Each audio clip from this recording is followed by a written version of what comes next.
जय हिंद दोस्तों, नमस्कार। डेली रीड बुक में आप सभी का स्वागत है।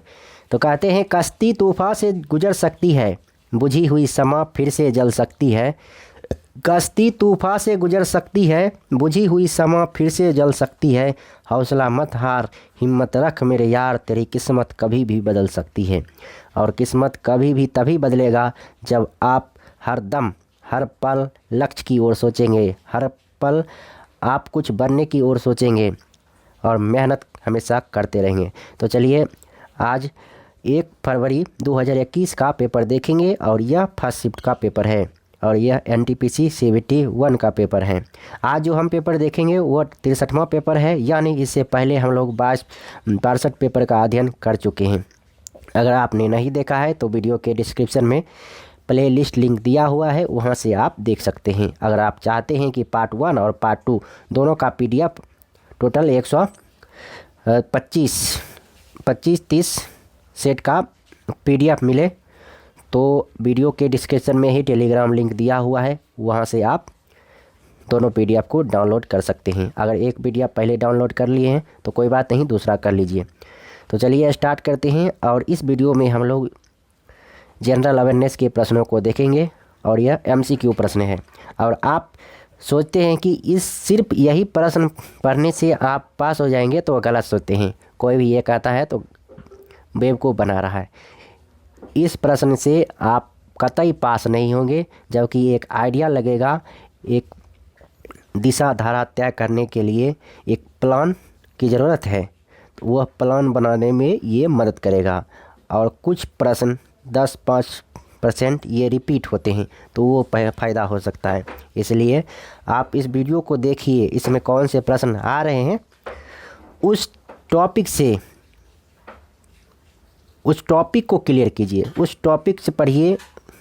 चाहे आपको जिस बुक से पढ़ना है, लुसेंट से, क्राउन से, या कोई अच्छा यूट्यूब चैनल जो आपको अच्छे से टॉपिक क्लियर करा रहा है, वहाँ से क्लियर करने की कोशिश कीजिए। आप सोच रहे हैं कि इसी को, जैसे ये है LPG का पूर्ण रूप क्या है, तो इसका आंसर हो जाएगा लिक्विफाइड पेट्रोलियम गैस। तो आप चाहते हैं कि इसी को फिर इसका डिटेल बताते रहें, तो क्या इससे आपको कल्याण होने वाला नहीं है। आपको टॉपिक क्लियर करना पड़ेगा। इसलिए आप जम के मेहनत कीजिए, अच्छी तरह से मेहनत कीजिए, प्लानिंग के साथ मेहनत कीजिए। और आप सोचते हैं कि एक ऑप्शन को डिटेल बताते रहें, उसी से हम तो पास हो ही जाएंगे। तो ये समय की बर्बादी है और कुछ भी नहीं है। तो पढ़ना है या नौकरी लेना है तो अच्छी तरह से पढ़ना पड़ेगा। तो चलिए स्टार्ट करते हैं। पहला प्रश्न है LPG का पूर्ण रूप क्या है। तो LPG का पूर्ण रूप है लिक्विफाइड पेट्रोलियम गैस। अगला प्रश्न है देलवारा मंदिर डैश में स्थित है। तो इसका आंसर होगा माउंट आबू, राजस्थान। दिलवारा का जैन मंदिर माउंट आबू, राजस्थान में स्थित है। भारत की संसद में पहला लोकपाल विधेयक कब पेश किया गया था। तो इसका आंसर होगा 1968 ईस्वी में। अगला प्रश्न है प्रदूषित हवा में निम्नलिखित में से किसकी उपस्थिति के कारण बुखार होता है। तो इसका आंसर होगा परागन। कि मुझे बहुत गर्मी लग रही है, अब पंखा चलाना पड़ेगा, इसलिए आप कुछ वीडियो में सोचा होगा तो आप मैनेज कर लीजिएगा, क्योंकि मेरा तबीयत ठीक नहीं है अभी भी, इसलिए पंखा बंद करके हमको रहा नहीं जा रहा है। तो चलिए फिर से स्टार्ट करते हैं। अगला प्रश्न है मानसून पूर्व वर्षा जो केरल और कर्नाटक के तटीय क्षेत्रों में एक सामान्य घटना है को स्थानीय तौर पर डैश के नाम से जाना जाता है। तो इसका आंसर होगा आम्र वर्षा। ये क्वेश्चन रिपीट हुआ है, पिछले सेट में भी था। विश्व रेड क्रॉस दिवस कब मनाया जाता है। तो विश्व रेड क्रॉस दिवस 18 मई को मनाया जाता है। एफेड्रा पौधे को किसके अंतर्गत वर्गीकृत किया जाता है। इसका आंसर होगा अनावृत बीजी, जिम्नोस्पर्म। अगला प्रश्न है, ये मैथ का प्रश्न है। आधुनिक कंप्यूटर का जनक किसे माना जाता है। तो इसका आंसर होगा एलन ट्यूरिंग। कहीं कहीं चार्ल्स बेबेज भी रहता है। यहाँ एलन ट्यूरिंग दिया है।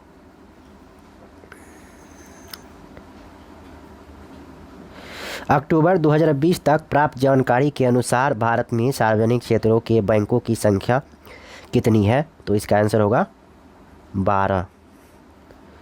अगला प्रश्न है, HIV का इलाज नहीं होने पर डैश हो सकता है? तो HIV का इलाज नहीं होगा तो हो जाएगा एड्स। और एड्स दिवस कब मनाया जाता है? तो 1 दिसंबर को मनाया जाता है, ये भी याद रखिएगा। मेंस सिंगल ऑस्ट्रेलियन ओपन के फाइनल में उपविजेता कौन था? तो इसका आंसर होगा डोमिनिक थाइम।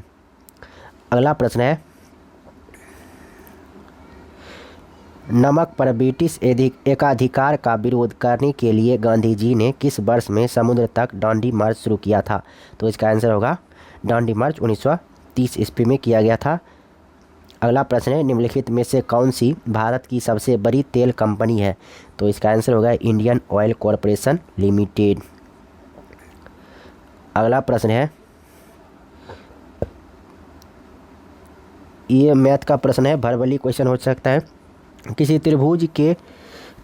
त्रिभुज में कोणों का कुल योग, तो तीनों कोणों का योग 180 डिग्री होता है। ये तो बहुत आसान प्रश्न है। खेल चेस, तो उपकरण कंप्यूटर। अगला प्रश्न है, भारत में प्रथम परमाणु बम का परीक्षण किस वर्ष किया गया था? तो इसका आंसर होगा 18 मई 1974 में पोखरण राजस्थान में। और इसका कोड नाम क्या था? स्माइल बुद्धा।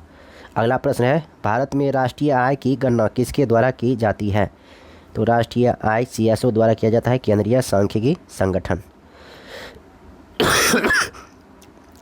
अगला प्रश्न है, निम्नलिखित में से किसने भारतीय प्रौद्योगिकी संस्थान मद्रास या IIT मद्रास की पहली छात्रा के रूप में भारत का राष्ट्रपति पुरस्कार 2019 जीतकर इतिहास रचा? तो इसका आंसर होगा कविता गोपाल। अगला प्रश्न है, प्रकाश वर्ष डैश की इकाई है? प्रकाश वर्ष दूरी की इकाई है। बहुत ही आसान प्रश्न, प्रकाश वर्ष दूरी की इकाई है। भारत में इंटरनेट की शुरुआत कब हुई थी? तो भारत में इंटरनेट की शुरुआत 15 अगस्त 1995 को हुआ था। भारत में इंटरनेट की शुरुआत। अगला प्रश्न है, जलियांवाला बाग नरसंहार डैश को हुआ था? तो ये हुआ था 13 अप्रैल 1919 को, और उस समय वायसराय कौन थे? जेम्स फोर्ड थे। अगला प्रश्न है, ये मैथ का प्रश्न। अगला प्रश्न है, भारत में खिलाफत आंदोलन के बारे में क्या सही है? तो यह सही है, यह तुर्की के सुल्तान के समर्थन में एक आंदोलन था। और कब हुआ था? 1919 ईस्वी में हुआ था खिलाफत आंदोलन। इसमें गांधी जी भी शामिल थे। निम्नलिखित में से कौन सा सतत विकास 2030 के लिए UN का एजेंडा नहीं है? तो एजेंडा नहीं है, ये जो नहीं है वो नहीं पढ़ना, वो याद हो जाएगा तो फिर दिक्कत हो जाएगा। 2030 तक खाद्य सुरक्षा प्राप्त करना, गरीबी कहीं भी किसी भी रूप में हो उसे समाप्त करना, राष्ट्र के भीतर और राष्ट्रों के मध्य असमानता को कम करना। तो ये सब एजेंडा था। अगला प्रश्न है, वन मैन आउट का बैंकॉक, रूस, कुआलालंपुर, पेरिस। तो इसका आंसर हो जाएगा रूस। क्यों होगा आप कमेंट बॉक्स में बताइएगा।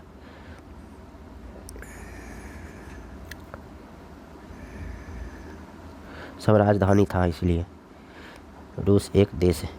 अगला प्रश्न है, घरों के बाहर फर्श को सजाने के लिए कला की निम्न में से किस शैली का उपयोग किया जाता है? तो इसका आंसर होगा कोलम। अगला प्रश्न है, भारत में महाभियोग की प्रक्रिया द्वारा डैश को उनके पद से नहीं हटाया जा सकता? तो महाभियोग प्रक्रिया द्वारा प्रधानमंत्री को नहीं हटाया जा सकता। अविश्वास प्रस्ताव लाकर प्रधानमंत्री को हटाया जाता है, जबकि महाभियोग लगाकर किसको हटा सकते हैं? तो भारत के मुख्य न्यायाधीश को, मुख्य चुनाव आयोग तो भारत के राष्ट्रपति को। ये बहुत इम्पोर्टेंट प्रश्न है। अगला प्रश्न है, दर्रा दीफू दुमला कहाँ है? अरुणाचल प्रदेश में है दीफू दर्रा। अगला प्रश्न है, भारत का कौन सा शहर डेट्रॉइट ऑफ एशिया और ऑटोमोबाइल कैपिटल के नाम से लोकप्रिय है? तो इसका आंसर होगा चेन्नई। क्या है? भारत का कौन सा शहर डेट्रॉइट ऑफ एशिया और ऑटोमोबाइल कैपिटल किसको कहा जाता है? चेन्नई को कहा जाता है। दक्षिणी ध्रुव पर पहुंचने वाली भारतीय पुलिस सेवा की पहली महिला अधिकारी का नाम क्या है? तो इसका आंसर होगा अर्पणा कुमार। सब करंट अफेयर्स है, ये याद रखिएगा, सब इम्पोर्टेंट। निम्नलिखित में से कौन सा एशिया का पहला स्टॉक एक्सचेंज है? तो बम्बई स्टॉक एक्सचेंज एशिया का पहला स्टॉक एक्सचेंज है, ये याद रखना है।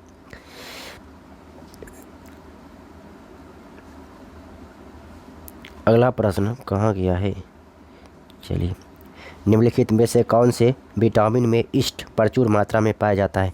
तो ईस्ट पाया जाता है विटामिन बी में। ये असंगत करना है। कॉटन, नायलॉन, सिल्क, कश्मीरी ऊन। तो नायलॉन क्या है? नायलॉन है कृत्रिम है और सब क्या है? सब प्राकृतिक।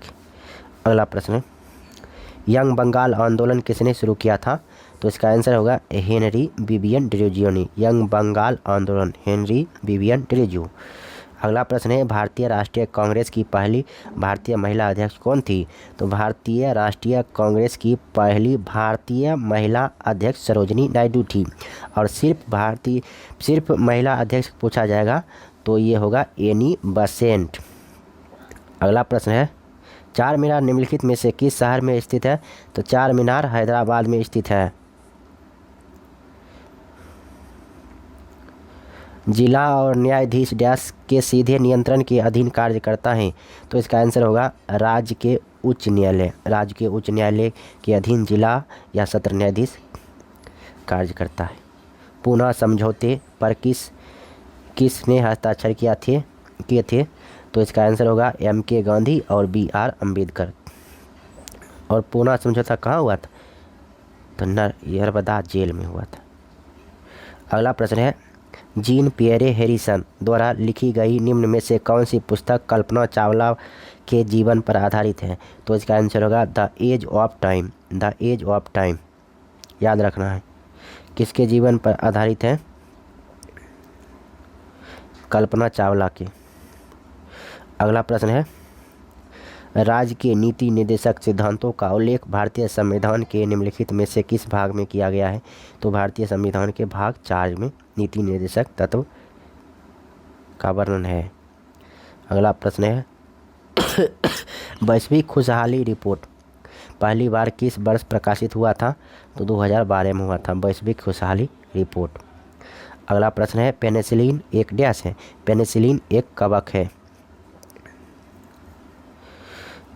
निम्नलिखित में से कौन सा ऊर्जा का एक नवीकरणीय स्रोत है?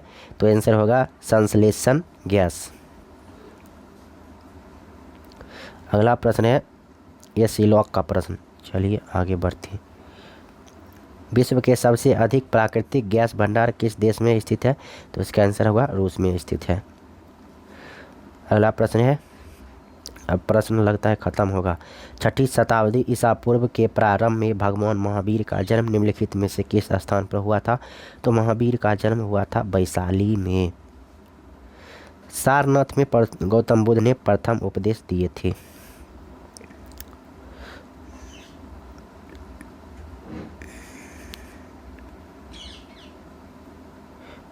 DI का प्रश्न। चलिए आगे बढ़ते हैं। वर्ग पंचभुज एक ज़्यादा बढ़ा दिया है। त्रिभुज, समचतुर्भुज, 3 भुजा, 4 भुजा, 4 भुजा, 5 भुजा, ऐसा है। अगला प्रश्न है, चलिए अब खत्म होगा प्रश्न।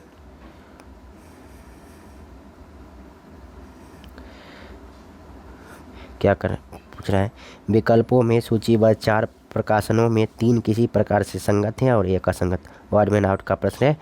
क्लासिफिकेशन जिसको कहते हैं the times of India, Hindustan, outlook, the Indian express. तो इसका आंसर हो जाएगा आउटलुक। सब पत्र क्या है? समाचार पत्र। तो इस वीडियो में इतना ही। अब नेक्स्ट वीडियो में फिर मुलाकात होगी। तब तक के लिए नमस्कार, जय हिंद, जय भारत। पढ़ते रहिए, बढ़ते रहिए, जहाँ से जो चीज़ मिलता है पढ़िए। आपसे कोई नहीं पूछेगा कि आपने ये कहाँ से पढ़ा है, क्या नहीं। आपको नौकरी हुआ तो आप हीरो हैं, आपको नौकरी नहीं हुआ तो आप जीरो हैं। इसलिए आपको पढ़ना पड़ेगा और आप खुद बताइएगा। आपसे लोग पूछेंगे, अभी आप खुद दूसरे से यूट्यूब देखते होंगे या दूसरे से पूछते हैं कैसे तैयारी करना चाहिए। आप मेहनत तो कीजिए, आप सक्सेस तो होइए, खुद आपको आइडिया लग जाएगा और खुद दूसरे को बताइएगा। तो पढ़ते हैं, बढ़ते हैं। जय हिंद, जय भारत।